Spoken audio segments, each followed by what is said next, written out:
Oh my goodness, Dana White just absolutely cooked and gave us the main event for UFC 314 and 315. Ilia Topuria is vacating the featherweight belt and is going to be Volkanovski versus Diego Lopez at UFC 314 live in Miami for the vacant featherweight belt. We got Jack Della Maddalena fighting Belal Muhammad for the undisputed title in Canada at UFC 315. That's going to be a banger. Apparently, they tried to put together the Shavkat fight, but Shavkat is injured. So JDM is now fighting Belal for the belt. Leon Edwards will now be facing Sean Brady instead of Jack Della Maddalena. So that's another exciting fight put together. And Dana White announced some more fights for UFC 314. Patricky Pitbull makes his debut against Yair Rodriguez. Michael Chandler will be fighting Paddy Pimblett. Jeff Neal, Carlos Prates. Oh my goodness. All these fights. I'm so pumped, guys. I waited on my live stream for 3 hours for Dana White to announce this. Let's get right into all this information, starting off with Alexander Volkanovski fighting Diego Lopez. And while I knew this was a possibility, I did not think that Ilia Topuria would vacate the belt as early as he did.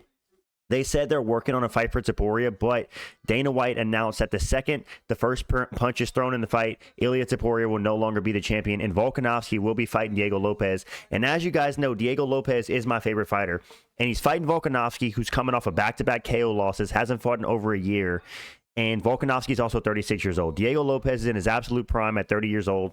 He's on a tear since he lost to Movsar Evloev. I think he's on a 5-fight win streak. And I'm glad they gave Diego the title shot. Screw Movsar. I don't care he's 9-0 in the UFC. He's a decision merchant. Diego Lopez versus Volkanovski, if the belt is vacant, is the fight to make. And I am going to pick Diego Lopez. Listen, guys. We know Diego Lopez can absolutely crack. If you guys watch that fight against Diego Lopez versus Brian Ortega, he's the only guy to knock out Brian Ortega out cold, if you really think about it. He knocked him out cold and then woke him up in the same combination. And although I can agree that Volkanovski all around is pretty much a better mixed martial artist than Diego Lopez, outside of maybe like offensive grappling, Volkanovski's wrestling's probably better, his striking's better, but this is not the same Volkanovski that fought Makhachev in Perth. It just isn't. Volkanovski's 36 years old. He's coming off of 2 KO losses, hasn't fought in a year. You know, where's his confidence at? We've seen him in training camp recently. If anybody can come back and beat the 36, 35 and over curse, it is Volkanovski to reclaim his belt. And what a story that would be if Volkanovski can claim the belt against Lopez and then go back up to lightweight again to steal the belt off Topuria if he beats Makhachev, which I do think the UFC is probably going to book like Topuria versus like a Charles or like a Islam. I don't know. We'll see. But I'm so excited. Dana White finally cooked. Volkanovski's getting his shot at the belt. I am happy that it's not Volk versus Topuria because we all know that was pretty much a foregone conclusion that Volkanovski was going to get KO'd by Topuria. We want to see Diego Lopez versus Volkanovski. I've been saying it. I do not want to see Volkanovski fight Topuria. I'm actually happy Topuria is vacating the belt. Respect to him, because a lot of champions that want to move up, they will stall out their divisions and not fight and just hold up the division, and it's very frustrating whenever that happens because as fans, you know, we want to see the division move on. We want to see titles on the line. I don't want to see the champion sit out for 2 years and not defend the belt because he's going up to another division. I'm so happy Dana White announced this. Volkanovski's back. Diego Lopez is back. Two of my absolute favorite fighters in the entire UFC, throwing down, throwing hands. And like I said, man, I am going to pick Diego Lopez to KO Volkanovski. I do not think Volkanovski's chin going to be the same. If you look throughout Volkanovski's career, his chin has always been a little bit questionable. And I do think that Diego Lopez will be able to get on the inside on Volk and crack that little chinny chin and put Volkanovski out. And oh my Lord, if my GOAT Diego Lopez with the most insane haircut ever in the UFC becomes champion, I am going to be beyond hyped. I'm so hyped up for this matchup. Honestly, I won't even be mad if Volkanovski gets it done. I love Volkanovski too. He's a family man. He's a great guy all around. Bald Volkanovski, cooking Volkanovski, whatever you want to call him. He's an amazing fighter. And if he wins his belt back, man, that just notches him up on that GOAT list just a little bit more, you know. 36 years old, he'd be the only fighter under like the division of 170 to win the belt after 35 years old. It's never been done. I think it's like 0-32 or some crazy stat, but yeah, man, I'm so excited. Either of these guys can win this fight. This is definitely a winnable fight for Volk, but I am going to side with my boy Diego Lopez because, you know, I'm a Diego Glazer, guys. I have to admit it. At the end of the day, I do love Diego Lopez, and I am going to glaze him a little bit, even if I love Volkanovski as well. Volkanovski is a better striker. He's a better wrestler. He's probably a little bit faster, but Diego Lopez has the power on his side. He's way more powerful than Volk. He's a very offensive fighter. He's always looking for submissions and attacks, and he has a great chin. So, yeah, man, I think this is going to be an absolute barn burner. Volkanovski versus Diego Lopez on UFC 314 in Miami. In the co-main event, we got Michael Chandler facing on Paddy Pimblett. Honestly, there were rumors that it was going to be Michael Chandler versus Arman Tsarukyan. I'm glad they did not do that. It's a 5-round co-main event, Michael Chandler versus Paddy Pimblett, and if Paddy Pimblett wins, he might get fast-tracked to the title. Michael Chandler's number 7, Paddy Pimblett's number 12. And a lot of people were saying that you're delusional if you pick Paddy Pimblett to win this fight because he sucks and Michael Chandler would knock him out. Maybe 3 or 4 years ago, I'd have said that. But Michael Chandler has taken a generational amount of damage in every single UFC fight he's been in. And he's just shown to have low fight IQ. And it's not like Michael Chandler's putting guys lights out, you know? Who's the last guy he knocked out? Dan Hooker back in 2021? With his hands, at least. I know he KO'd Tony Ferguson, but that was the most washed fighter in UFC history.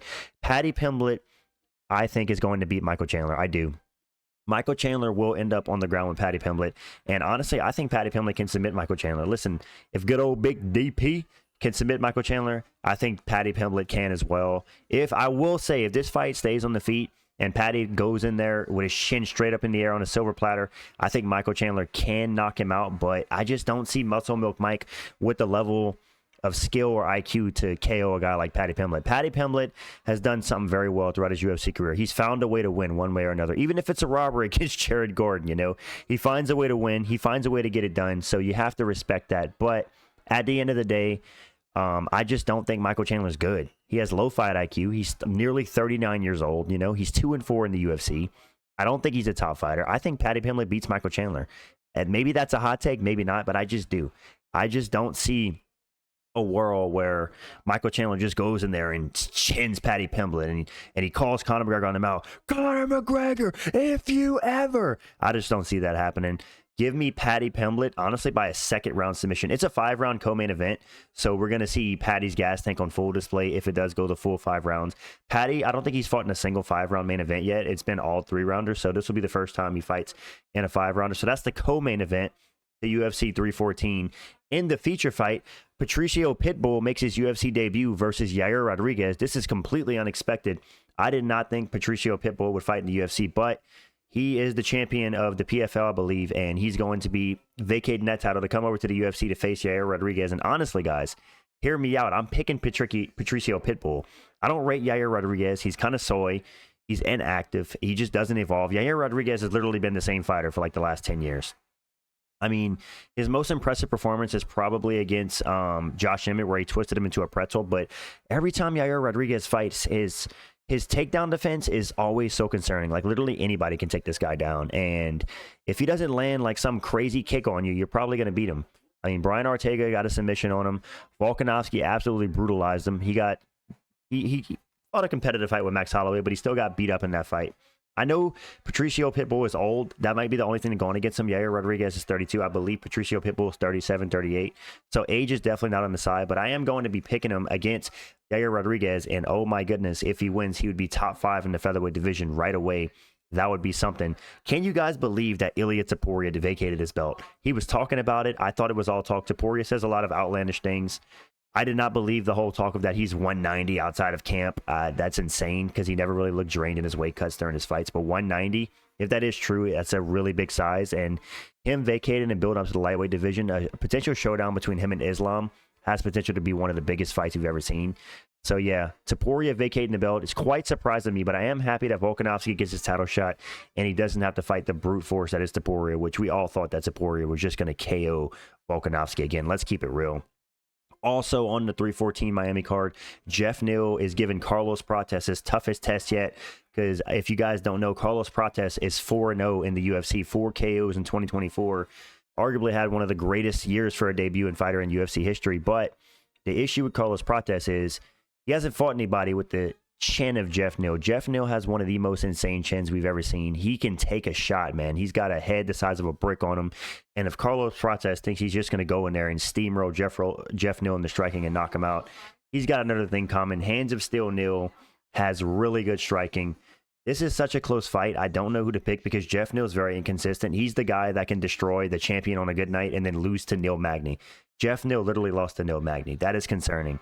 You know what? I am going to pick Carlos Prates by decision. I think he'll land the more damaging shots, and I think he'll outstrike Jeff Neal with his insane Muay Thai skills on the feet. And Jeff Neal's a great boxer, and he also possesses really good power, but Carlos Prates' power is on another level. He might even drop Jeff Neal in the fight. I think this is going to be 100% a stand-up fight. I don't think anybody's initiating the grappling, so this is not going to be a fight where we see Carlos Prates' grappling tested by any means. But yeah, I got Carlos Prates in that fight. Very exciting matchup. I'm super hyped. Let's freaking go, man. Dana White's cooking, guys, finally for once. Next fight on that card, we have Nikita Krylov versus Dominic Reyes. We had already kind of figured out about that. Dominic Reyes, man, imagine if he were to beat Nikita Krylov and be ranked in the top 10 of light heavyweight. One of the biggest comebacks in UFC history. Dan Ige versus Sean Woodson. Yao Xiaonan versus Verna Jandiroba for the missing chromosome belt. And Jim Miller versus Chase Hooper, literally the biggest unk versus the youngest buck at lightweight. Super excited for that fight as well. Yeah, UFC 314 is absolutely cooking. The co-main event, Michael Chandler, Paddy Pimblett. The main event, Alexander Volkanovski versus Diego Lopes, guys. I am beyond excited. Like I said, I waited on my stream 3 hours for this announcement. Let's freaking go, dude. Finally, Volkanovski returns.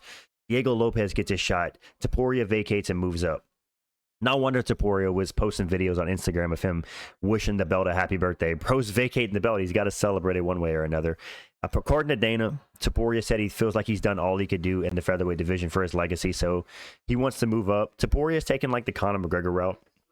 Only thing different is he actually had the balls to vacate the belt, and he defended the belt, which is 2 things Conor never did. Conor got stripped. But Topuria seems to take the Conor route. Like, he wants the biggest and best fights. He doesn't want to... He's not really a guy that wants to sit around and defend a bunch of times. He seems like he just wants the biggest fights he can get, win them, and then get out of the sport. That's kind of what Topuria reminds me of. But yeah, 314, I'm super hyped. It's super stacked. Like I said, Volkanovski coming up against my boy Diego. I am going to go with Diego, and I do think that Paddy Pimblett will submit Michael Chandler, or at least beat him by decision. And at UFC 315 in Montreal, Canada, as I said in the beginning of the video, guys, Leon Edwards will now face Sean Brady as they pulled Jack Della Maddalena for that fight to fight Belal Muhammad for the undisputed title at UFC 315 in Canada. That's a banger of a matchup. However, I do think it's an easy win for Belal. Listen, respect to Jack Della Maddalena. He's one of the best strikers in the world, but his grappling's just not on the level of Belal. I know I crap on Belal for not getting finishes, but at the end of the day, he is a capable grappler, and I do think he's just going to out-grapple and outwork Jack Della Maddalena for 5 rounds. I could 100% see this being a 49-46 decision. And if you're wondering, Shavkat is injured. That's why he didn't get the fight. Dana White said whenever Shavkat returns, they are going to try to get him probably that title fight again, face the winner of these two. Shavkat is always injured or not fighting for a year. It's very frustrating as a fan of his, but we get the JDM versus Belal fight. JDM, I'll be honest, man, in his last few performances, if you look at him versus Basel Hafez, he made a lot of questionable decisions in that fight, jumping gillies and nearly lost. And then he had a split decision against Kevin Holland, I believe. Not a great look. Kevin Holland's terrible. And then he went kind of life and death with Gilbert Burns, but ended up getting a finish in the 3rd round. So for JDM, he hasn't been the most impressive fighter recently. That's not to say he is the best boxer in the welterweight division. And he does have some underrated grappling skills of his own. So he can pose some problems for Belal Muhammad. But I can 100% just see this being Belal versus Leon 2.0, where Belal just out-grapples and out-hustles JDM to a 49-46 or maybe a 48-47 decision. But trust me, guys, there would be nothing that puts a bigger smile on my face than seeing freaking Belal Muhammad get slept by Jack Maddalena. By like a clean boxing combo, just put Belal out, just like Jeff Neal did. Just a brutal knockout. Oh, man, that would feed families. I need to see Belal Muhammad out cold on the canvas. That's what would make me happy, but that's probably not going to happen. Jack Della Maddalena is most likely going to he's going to get absolutely finished by decision. That's what Belal does. He finishes fights by decision. If you know, you know. Belal Muhammad is going to 49-46 Jack Della Maddalena, and that's the world we have to live in, guys. And then it's going to be Belal versus Shavkat, hopefully in the summertime. I'm not sure. For Islam, I guess he's going to be staying at lightweight because if Belal's defending his title, he's not going to go up to welterweight to fight a contender, you know? He wants to fight for the belt. So maybe they do Islam versus Sarukian, they rebook it, or they could do Ilya versus Arman Sarukian for #1 contender and do the Charles Islam rematch.